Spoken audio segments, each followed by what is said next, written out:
తాకట్టులో ఉన్న బంగారాన్ని విడిపించి ఆ రోజున్న మార్కెట్ ధర కట్టి మిగిలిన డబ్బును మీకు అందిస్తుంది కొమ్మూరి గోల్డ్. నమస్కారం సురేష్ బాబు గారు. ముఖేష్ గారు నమస్కారం అండి. సూర్య సంక్రమణం మార్పు వల్ల ద్వాదశ రాశుల వారికి ఎలా ఉండబోతుంది అంటారు? సో ఇది చాలా వెరైటీ, చాలా ఇంపార్టెంట్ అండి ఈ ప్యాటర్న్ మనం చేయటం.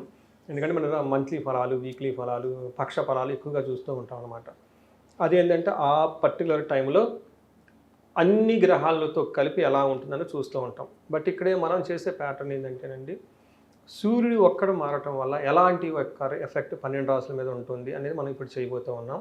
ఎందుకు ఇది ఇంపార్టెంట్, ఈ ప్యాటర్న్, ఈ విధానం ఎందుకు ఇంపార్టెంట్ అంటే, సూర్యుడు ఎప్పుడైతే ఒక రాశి నుంచి ఇంకొక రాశి మారుతూ ఉంటారో దాన్ని సంక్రమణ అంటారు.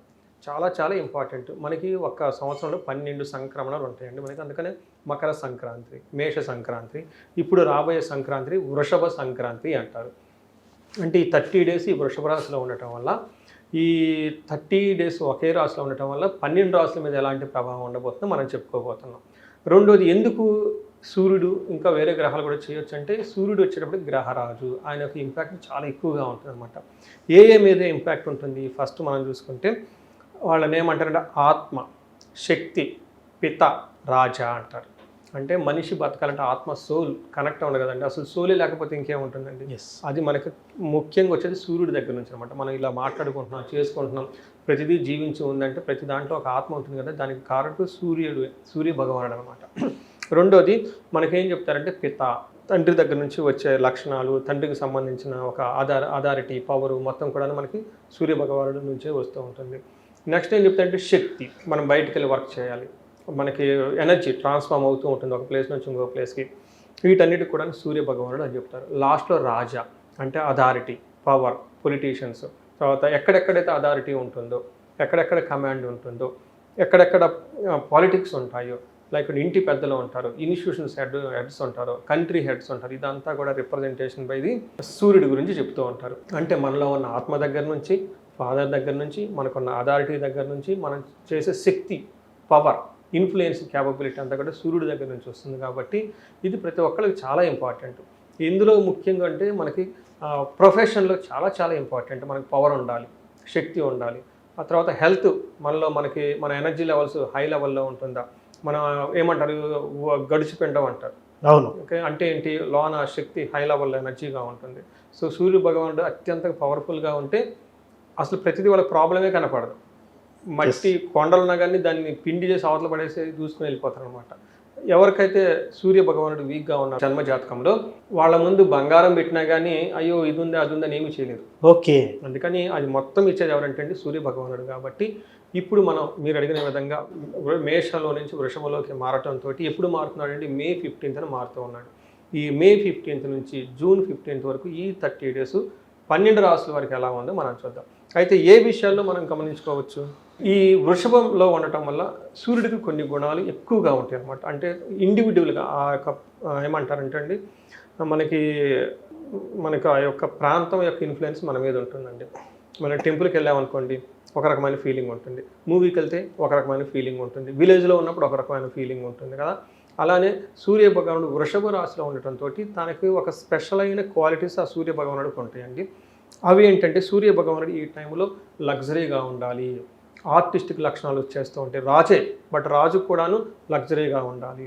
లేకుంటే ఒక కింగ్ దగ్గర నుంచి ఆ కింగ్ మూడ్ ఎలా ఉంటుందంటే, ఒక నాట్యం చేయటం, మ్యూజిక్ చేయటం, డ్యాన్స్, వాటి గురించి తెలుసుకోవటం ఉన్నట్టు ఉంటాడు. బిగినింగ్లో బాగా ఫైరీ ఉంటారు, అథారిటేటివ్గా కూడా ఉంటారు. లాస్ట్లో పాయింట్లో ఈ సూర్య భగవానుడు వృశ్చిక రాశిలో ఉండటంతో జనాలందరూ క్యూరియస్గా ఉంటారు. ఓకే, ఏముంటుంది ఏదో కావాలి, ఇన్ఫర్మేషన్ కావాలి, సెర్చ్ చేస్తూ ఉంటారు త్రూ అవుట్ ది గ్లోబ్ అంతనమాట. ఇలాంటి లక్షణాలు కలిగి ఉన్న ఈ సూర్య భగవానుడు మనం ఇందాక చెప్పుకున్న విధంగా ఆత్మ, శక్తి, రాజా అంటే పిత, వీటికి సంబంధించిన కారకత్వాల ద్వారా 12 రాశులకు ఎలా ఉండబోతుందో మనం చూద్దాం. సూర్య సంక్రమణం వల్ల వృశ్చిక రాశి వారికి ఎలా ఉండబోతుందంట? సో వృశ్చిక రాశి వాళ్ళకి చాలా సక్సెస్ఫుల్గా ఉంటుంది. కాకపోతే వీళ్ళని నిరుత్సాహపరిచే వాళ్ళు చుట్టూ ఉంటారండి. ఓకే. ఆటంకాలు కలిగించే వాళ్ళు ఎక్కువ ఉంటారనమాట. కానీ ఫైనల్గా సక్సెస్ఫుల్గా చేసుకుంటూ వెళ్ళిపోతూ ఉంటారు. మనకి ఏం చెప్తారంటే సామంత జన విద్వేష, అంటే వీళ్ళ కింద పనిచేస్తున్న స్టాఫ్కి వీళ్ళకి గొడవలు వచ్చే అవకాశం ఉంటుంది. ఓహోహో. తర్వాత ఈ పొలిటీషియన్స్ అయితే వీళ్ళ కింద ఫాలోవర్స్ చాలామంది ఉంటారు కదండి, వాళ్ళకి మనస్పర్ధలు వచ్చేస్తుంటాయి. నేనేదో చెప్తుంటారు, వాళ్ళు ఏదో చేస్తూ ఉంటారు, క్లాషెస్ వచ్చే అవకాశం ఉంటుంది. అంతేకాకుండా మనకి వీళ్ళకి ఏం చెప్తారంటే ధారాపీడ సుతామయం, అంటే పిల్లలకు కానివ్వండి, భార్యగా కానీ కొంచెము హెల్త్ విషయంలో జాగ్రత్తగా ఉండి తద్వారా వీళ్ళు కొంచెం టెన్షన్కి గురే అవకాశం ఉంటుంది. తర్వాత మనకి ఉత్సాహ భంగకారిణి అంటారు, అంటే ఎనర్జెటిక్గా ఏదైనా పని చేద్దాం, పెద్ద పెద్ద ప్లాన్స్ ఉంటాయి, వీళ్ళ దగ్గర ఐడియాస్ ఉంటాయి. సో ఇది చేద్దాం, అది చేద్దాం, ఇలా చేద్దాం, అలా చేద్దాం, ఇది చేస్తే అంత రిజల్ట్ వస్తుందని నైస్ ప్లాన్స్ అన్నీ ఉంటాయి. ఈ ప్లాన్స్ కానీ వేరే వాళ్ళకి చెబితే ఇదేముంది అదేముందని క్రిటిసైజ్ చేసేవాళ్ళు ఎక్కువ ఉంటారనమాట. అంటే టోటల్గా ఈ సూర్య భగవానుడి వల్ల వీళ్ళకి అన్ని విషయాల లాభం ఉంటున్నప్పటికి కూడాను ఏమంటారు, ఆటంకాలతో కలిగి సక్సెస్ రావటము, వీళ్ళ ఎనర్జీని కొంచెం డ్రైన్ అవుట్ చేయటము, వీళ్ళ కింద ఉన్న స్టాఫ్ వీళ్ళకి మధ్యలో మనస్పర్ధలు వచ్చే అవకాశం ఎక్కువ ఉంటుంది. అంతేకాకుండా భార్యతో వైద్యంతో పాటు కడుపు నొప్పి వచ్చే అవకాశం ఎక్కువగా ఉంటుంది, స్టమక్ పెయిన్ ఎక్కువగా ఉంటుందండి. సో వీళ్ళకి చిన్న చిన్న రెమెడీస్ చేసుకుంటే చాలా బాగుంటుంది. ఫిజికల్గా వీళ్ళు ఎక్కువగా టైర్డ్నెస్ కాకుండా మంచి హెల్తీ ఫుడ్ తీసుకోవడం చాలా ఇంపార్టెంట్.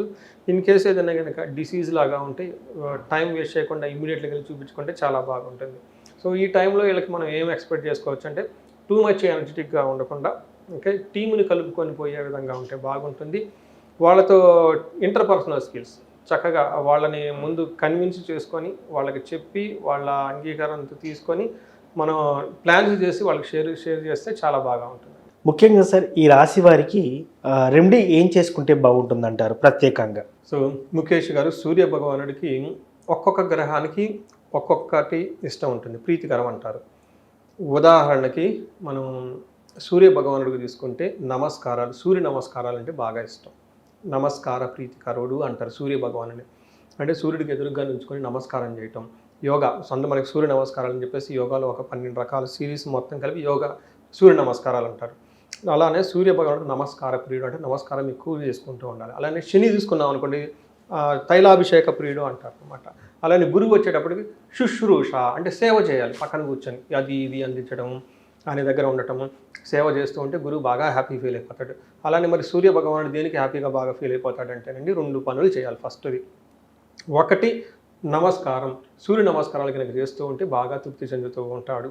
రెండోది ఫాదర్ ఫిగర్ లాంటి వాళ్ళని, పెద్దవాళ్ళని, వాళ్ళ దగ్గర ఆశీర్వాదం తీసుకోవటం, వాళ్ళతో అగౌరవంగా మాట్లాడకుండా ఉండటము, రెస్పెక్ట్ ఇస్తూ ఉండటం. అలానే ఎవరికైతే బాగలేదో బట్టలు కానివ్వండి, స్వీట్స్ ఇలాంటివి కొన్ని వాళ్ళకి ఇస్తూ ఉంటే వాళ్ళ ఆశీర్వాదం తీసుకుంటే బాగా సూర్యుడు బాగా హ్యాపీ ఫీల్ అవుతాడు. ఇది వాళ్ళు చేసుకునే సింపుల్ రెమెడీస్ అండి.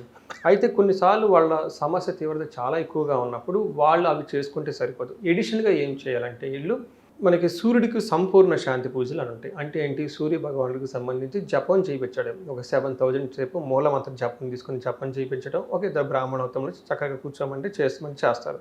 అలానే చిన్న అగ్ని కార్యం, ఒక చిన్న హోమం చేయటము, అలానే సూర్యుడికి సంబంధించిన తర్పణం చేయటము, దానం, గోధుమలు కనుక ఎర్రగుడ్డలు కట్టి దానం కనుక చేస్తే విపరీతంగా కలిసి వచ్చేస్తుంది. ఇవి ఏమంటారు, జప దాన తర్ప హోమాదులు ఇవన్నీ చేయటాన్ని ఒక ప్రక్రియని ఏమంటారంటే సంపూర్ణ శాంతి పూజలు అంటారు. ఇవి కొంచెం టెక్నికల్గా ఉంటాయి కాబట్టి ఇండివిజువల్గా చేయలేరు. బట్ దగ్గరలో ఉన్న వాళ్ళ టెంపుల్స్ కానివ్వండి, బ్రాహ్మణ సంఘాలు చాలా ఉంటాయి, పురోహితులు, వాళ్ళ దగ్గరికి వెళ్ళి వేద పండితులు వాళ్ళ దగ్గరికి వెళ్ళి ఎదుగో మాకు ఇలా కావాలని వీడియోలు చూసామని వాళ్ళు చెప్తే వాళ్ళకి అర్థం చేసుకుంటే వాళ్ళు చేసేస్తారండి. ఇవి కాకుండా ఆదిత్య హృదయ స్తోత్రం అని ఉంటుంది, వెరీ వెరీ పవర్ఫుల్ రెమెడీ అండి. ఆదిత్య హృదయంతో పాటు వీళ్ళు ఇంకా ఎక్స్ట్రాగా ఎడిషన్గా దానికి హనుమాన్ కార్యసిద్ధి మంత్రం అని ఉంటుంది. It's a very powerful combination అండి. 2 కాంబినేషన్, ఈ 2 చేసుకుంటూ ఉంటే చక్కగా ఉంటుంది. ఇవి కాకుండా వీళ్ళకి ఎవరికైనా ప్రాబ్లమ్స్ అంటే ఇవి కాకుండా వాళ్ళు ఇండివిజువల్ జాతకం కనుక చూపించుకొని మనకి ఇది చాలా ఇంపార్టెంట్. ఎందుకంటే మనం చెప్పుకుంది ఇప్పుడు గోచార రీత్యా మాత్రమే ఫలితాలు ఉంటుంది. ఇది ఎంత పర్సెంటేజ్ ఉంటుందండి, ఒక 30-40% మాత్రమే ఎఫెక్ట్ అవుతుంది. బట్ మిగతా వేరే గ్రహాలు ఉన్నాయి. అది కాకుండా వీటితో పాటుగా వాళ్ళ యొక్క ఇండివిజువల్ జాతకంలో దశాభుక్తులు కూడా చూడటం చాలా చాలా ఇంపార్టెంట్. ఎందుకంటే దశాభుక్తులు బాగుంటే అది మనిషికి వెన్నుముకలాగా స్ట్రాంగ్గా ఉంటుంది. కేమద్రుమ యోగం ఉంది వాళ్ళది, చంద్రుడు మంచి సపోర్ట్ ఇచ్చే పొజిషన్ లేడు. ఇప్పుడు ఏదైతే దశ నడుస్తుందో దానికి సంబంధించి, అంటే ఈ దశ ఏదైతే నడుస్తుందో ఈ 2 యాక్టివేట్ అయిపోయిన వాళ్ళకి చూడండి అంత బాగా చేసిన వాళ్ళు. అందుకని ఎవరికైతే 35 to 45 ఇయర్స్ ఏజ్ ఉండి అద్భుతాలు చేశారు, బ్రహ్మాండంగా వాళ్ళకి ట్రాక్ రికార్డు ఉంది, కానీ ఈ టైంలో వాళ్ళు స్ట్రక్ అయ్యారు, ఫైనాన్స్ కానివ్వండి, బిజినెస్ కానివ్వండి, పర్సనల్ లైఫ్లో రిలేషన్షిప్తో ఇబ్బంది పడిపోతున్నారు అనుకుంటే ఒక్కసారి మనకి కన్సల్ట్ అయితే వాళ్ళకి అసలు చూపించుకుంటే తెలుస్తుంది వ్యవహారం ఏంటి, ఎందుకు ఆగిపోయాం అనేది. అవును. ఆ తర్వాత పరిహారాలు ఎన్ని విధాలైనా చేసుకోవచ్చు. డబ్బు ఉంటే ఒక రకం, మీడియం డబ్బు ఉంటే ఇంకొక రకం, అసలు డబ్బులే లేవు అనుకున్నప్పుడు కూడా పరిహారాలు చేసుకోవాలి. ఎస్. అలానే ఇప్పుడు వచ్చిన కూడా మనతో అదే మాట్లాడుతున్నారు. ఏమంటే మీరు చెప్పమన్న పూజలు చేయించడం పెద్ద ఇదే కాదండి, ప్రస్తుతానికి నేను ఊపిరి కూడా తీర్చుకోలేకపోతున్నానండి, అట్లాంటి టఫ్ సిచ్యువేషన్లో ఉన్నానంటే నేను మా పండితుల్ని, బ్రాహ్మణుల వాళ్ళని, నా దగ్గర ఉన్న టీంని కలిసి మాట్లాడి ముందేళ్ళకి ఏదో ఒకటి చేసి పంపించండి, ఖచ్చితంగా వాళ్ళు వస్తారండి. నాకు తెలుసు దే విల్ బి బ్యాక్ అండి, ఎందుకంటే వాళ్ళ జాతకం కూడా చూశాను కాబట్టి 3 to 4 monthsలోనే వాళ్ళకున్న ప్రాబ్లమ్స్ అన్ని పోగొట్టుకొని పడిపోతారు. ఇది ఎందుకు చెప్తున్నానంటే మనం ఈ సూర్య సంచారం గోచారం రిజల్ట్తో అనుకూలంగా ప్రతికూలంగా ఉన్నప్పటికీ కూడాను ఎక్కడైనా ప్రాబ్లం కనుక ఉంటే ఖచ్చితంగా వాళ్ళ ఏజ్ 35 to 40 మధ్యలో ఉండి లైఫ్లో స్ట్రక్ అయి ఉంటే ఒక్కసారి మనకు కన్సల్ట్ అయితే వాళ్ళకి చూసి ఆ టైంలో ఉన్న గ్రహ దోషాలు, ఆ టైంలో ఉన్న శాపాలు మనం స్క్రూటినైజ్ చేసి వాటి కనుక పరిహారాలు చేసుకుంటే, రెమెడీస్ చేసుకుంటే జీవితం 10 రెట్లు ముందుకు వెళ్ళిపోతుందండి. ఎక్కడ ఆగరండి వాళ్ళు, ఎందుకంటే వాడు ఆల్రెడీ ప్రూవెన్ ట్రాక్ ఉందండి, ఆల్రెడీ ట్రాక్ ఉంది, మధ్యలో పాప ఇక్కడ ఆగిపోయారు. అది సెట్ చేసామనుకోండి ఇంకా దూసుకొని వెళ్ళిపోతారు. నేను ఇప్పుడు వాళ్ళకి వచ్చింది అదే చెప్పాను, ఏమండి మీరు ఏది జరిగిన లైఫ్లో మంచిగా జరిగింది, ఇప్పుడు మళ్ళీ సెకండ్ ఇన్నింగ్ దెబ్బతిన్న పుల్లాగా మీరు స్టార్ట్ చేస్తారు. ఎక్కడ ఆగరు, ఎవరిని ఎక్కడ పెట్టాలి అక్కడ పెడతారు, ఎవరు ఎక్కడ ఏజ్లో అది చేస్తారు. ఎందుకంటే ఆ థాట్ ప్రాసెస్ వాళ్ళకి ఆల్రెడీ డెవలప్ అయింది ఇంటర్నల్గా. సో అలా ఎవరైనా ఆగిపోయి ఉంటే మనకు కన్సల్ట్ అయితే మనం వాళ్ళకి హెల్ప్ చేయొచ్చు. ఎస్. సో ముఖ్యంగా రెమెడీ కూడా ఏం చేసుకోవాలనేది కూడా చాలా చక్కగా చెప్పున్నారు సార్. పెద్దవారికి సేవ చేయడం అంటే సూర్యునికి సంబంధించిన రిలేటెడ్గా రెమెడీస్ చెప్పున్నారు. Thank you very much. ధన్యవాదాలండి.